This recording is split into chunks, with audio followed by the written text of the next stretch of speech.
Let me begin this week with a situation that may be slightly uncomfortable. Forget photography for a moment. If no one ever saw your creative work again, whatever that might be, ceramics, painting, sketching, building furniture, would you still make it?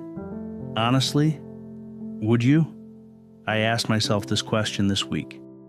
If there were no comments, no followers or subscribers, and no chance of recognition, would you still go out with your camera and make photographs? Hold that question for a moment. Don't answer it yet, because there is another question that sits directly beside it. What happens to us if we stop creating for, say, 30 days?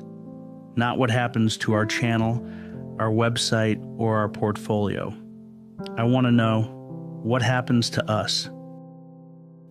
We tend to speak about creativity as though it was decorative, as though it were something optional that we add to life once the serious work is finished.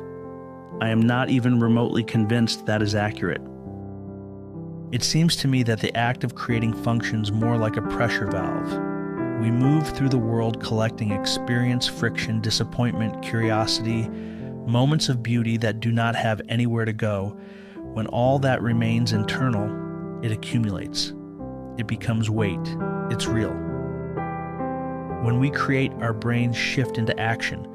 We take what is unformed and we give it structure. We take what is unsettled and we move it outward into form. A photograph, a paragraph, a sketch, even a quiet observation written on our cell phones can change our internal atmosphere and make us feel better. That is not dramatic. It is practical. We are not simply documenting the world. We are adjusting ourselves inside it. Possibly, we are helping others' journeys go a little easier in the process. And there is also the matter of agency. A lot, if not most, of life is not under our control. Sure feels like that these days.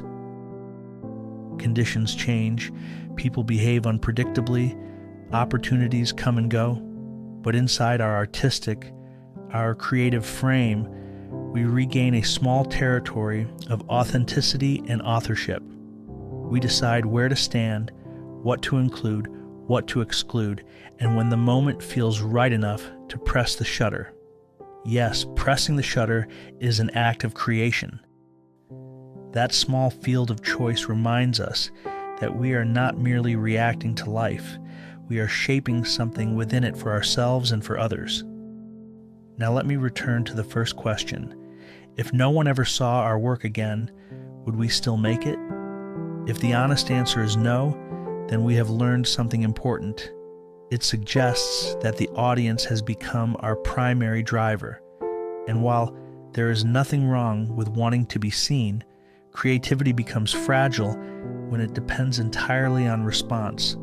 Most on Instagram know that when the response slows, so does our work. But if we create because the act itself sharpens us, steadies us, and gives us back a sense of authorship, then the audience becomes secondary. Helpful? Yes.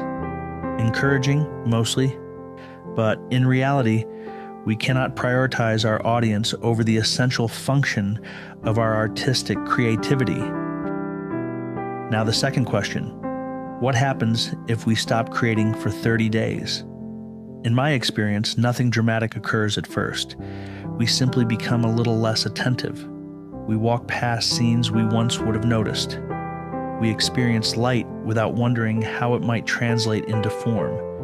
We consume more and produce less, and over time the balance shifts. Our interest in our world flattens. Creating our art, whatever it may be, trains our perception. In my case, when I am actively making photographs, I am alert to nuance, to subtle changes in tone, to the way light rests on a surface. That attentiveness does not remain confined to my camera frame. It carries into how I move through the day and how I interact with others. Just ask my wife. When the practice disappears, that alertness softens. I can get tripped up by the simplest of emotions. So why do we create? Because if our experience has no outlet, it hardens. Unexpressed frustration can become cynicism, and unexpressed insights can become regret. Creation is not decoration. It is release of our internal pressures, and that brings both questions together. If we would not create without an audience, and if we slowly dull when we stop, then creativity is not simply about output. It is about mental maintenance. It is how we keep our perception sharp and give our internal pressure a positive outlet. Yes, we create because we are inspired, and we continue the creative process so that inspiration has somewhere to land. Anybody that has suffered through a bout of imposter syndrome knows we do not create because we feel confident.